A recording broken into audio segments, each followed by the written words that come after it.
This piece of paper is called money. Some have it, some don't. Some have mastered it, but most are still chasing it. If you are stuck in a low-income job, you feel like you don't have the opportunity to generate wealth. There's a guy who became rich despite not having the skills that is normally associated with wealthy people, and we'll uncover the strategies that he used to build a fortune.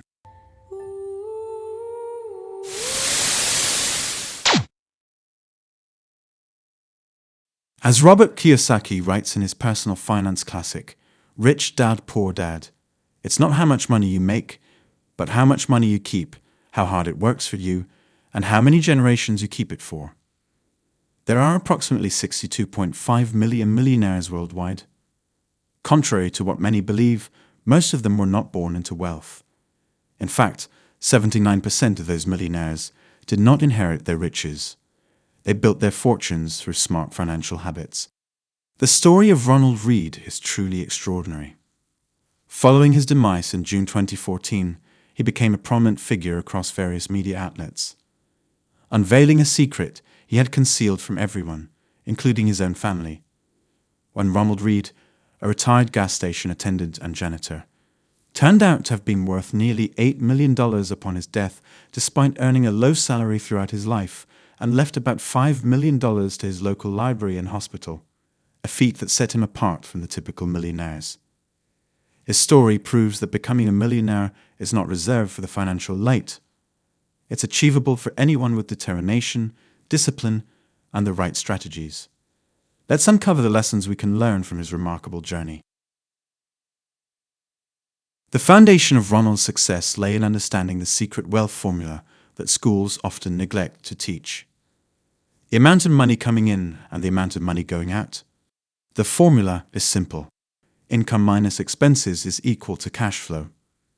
If this number is positive, you have money left over to invest and grow your wealth.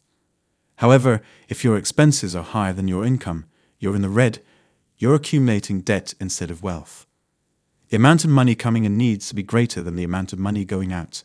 Let's consider a simple example where income is $7,000, and we'll explore scenarios that result in negative and positive cash flow.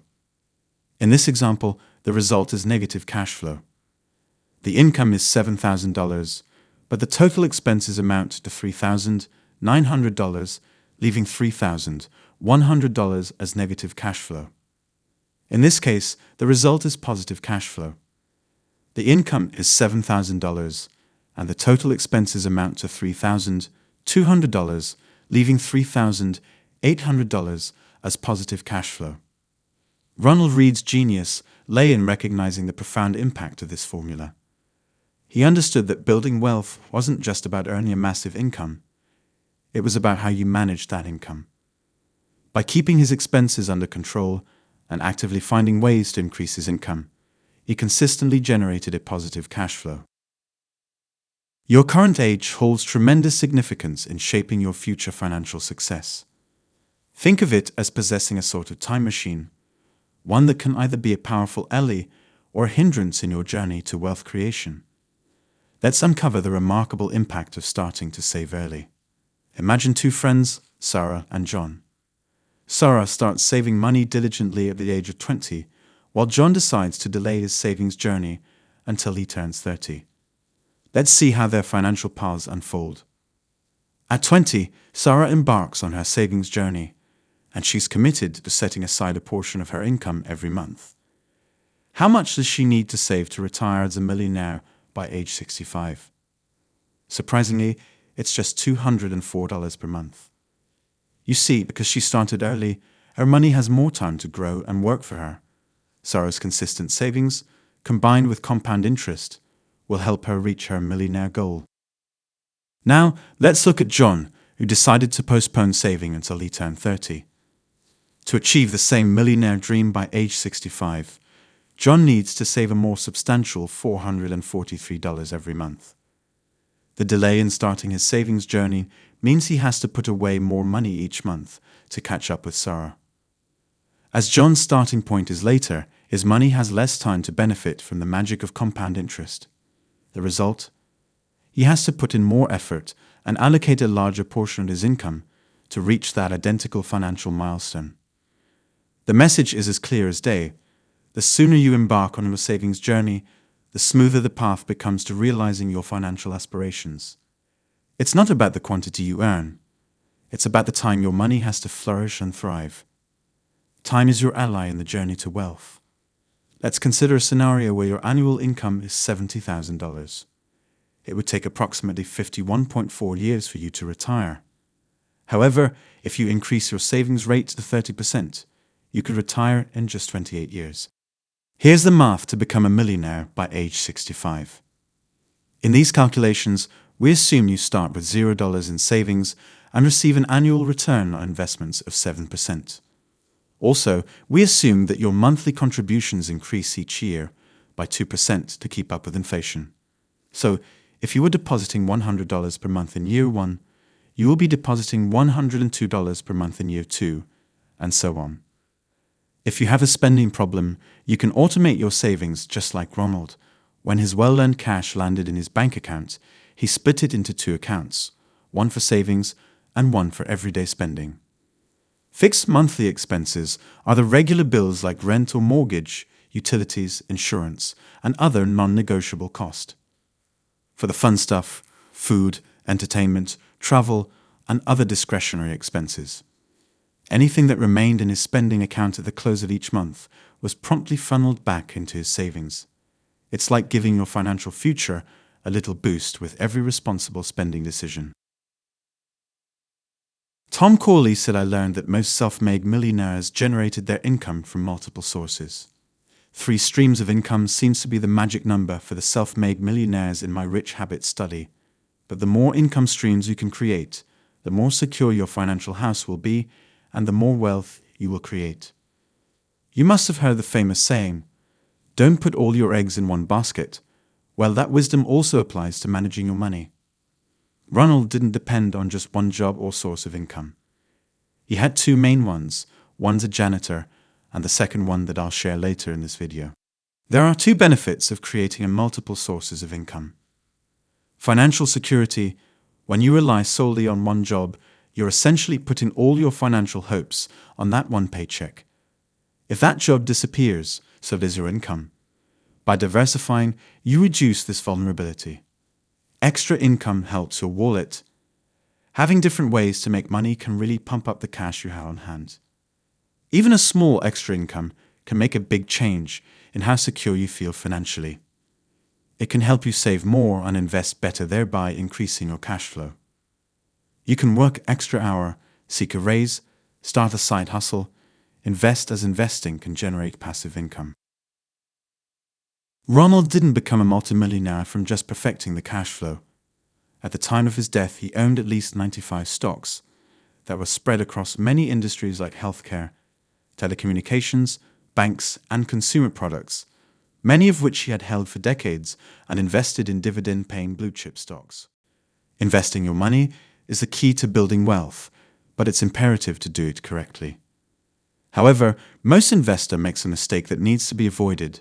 In the world of investing, there's often this call tempting people with the promise of quick riches through day trading. Day trading might seem incredibly appealing on the surface. It's thrilling, fast-paced, and promises the possibility of instant wealth. You've probably seen the ads and social media posts showcasing individuals who claim to have turned a small investment into a fortune within days or even hours. Here's the reality check. Statistics reveal that 90% of day traders end up losing money. Day trading is a challenging and stressful pursuit, demanding a deep understanding of the market, quick decision-making, and the ability to handle fluctuations. Crucially, it's not a dependable approach for achieving lasting financial prosperity. Ronald Reed understood that a more stable and fruitful path to wealth was through long-term investing. Ronald centered his approach on fundamental analysis. He took the time to conduct comprehensive research and assessment of the companies he invested in. This involved scrutinizing aspects such as their financial stability, potential for growth, and their position within the market. Albert Einstein once famously referred to compound interest as the 8th wonder of the world. But what does it entail? To put it plainly, Compound interest means earning interest on not only your initial investment, but also the interest that builds up on it over time. The earlier you start, the more powerful compound interest becomes. About 99% of Warren Buffett's wealth was created after his 50th birthday. That doesn't mean the 93-year-old was a late bloomer. He started investing at a very early age and became a millionaire by 30.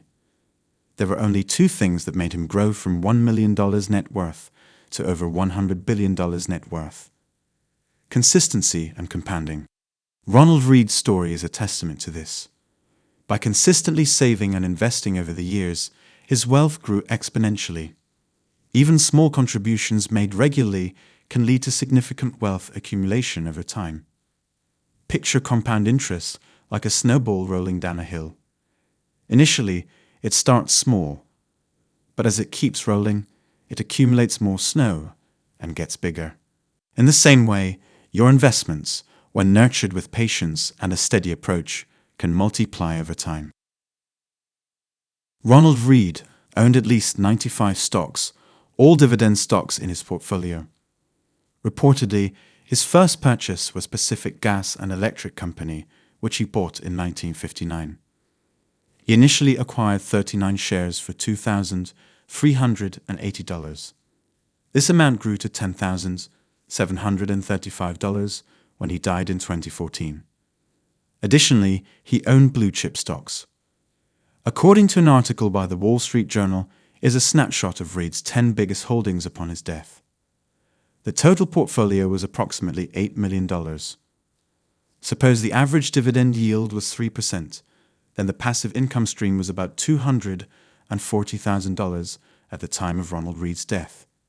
He could have lived off his dividend income with little trouble, considering his frugal lifestyle. He pursued a dividend growth investing strategy before it was in vogue. The dividend checks were reinvested into the same companies, permitting the share count to increase and total value to compound. Dividends are powerful.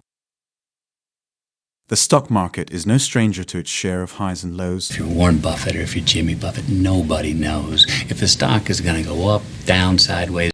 Ronald Reed encountered quite a few instances of stock market crashes, and yet he still held on to his investments because he was aiming to buy and hold for the long term. That doesn't necessarily mean that one never sells. It's good to keep up with your holdings and to sell when they are no longer promising. But you should aim to buy and hold, ideally for many years, and never panic in such situations. He also was a believer in learning. He made good use of his local library and read the Wall Street Journal regularly to stay updated on his stocks. The more you know about investing and beyond, the better investor you'll likely be. The wealthy loves to educate themselves to gain information because of the value they get from learning. Some of his investments went south, or even belly up. Lehman Brothers is one example. Diversification showed its merit during the subprime mortgage crisis. Ronald Reed owned Lehman Brothers, the investment bank, when the stock crashed and the company went bankrupt. However, it did not seriously affect his total returns. Overall, though, know that Ronald's example is one we all can follow to some degree, and it can help us amass greater wealth. If you can sock away $500 per month for 50 years and you average annual growth of 8%, you can amass more than $3.5 million, which is pretty good.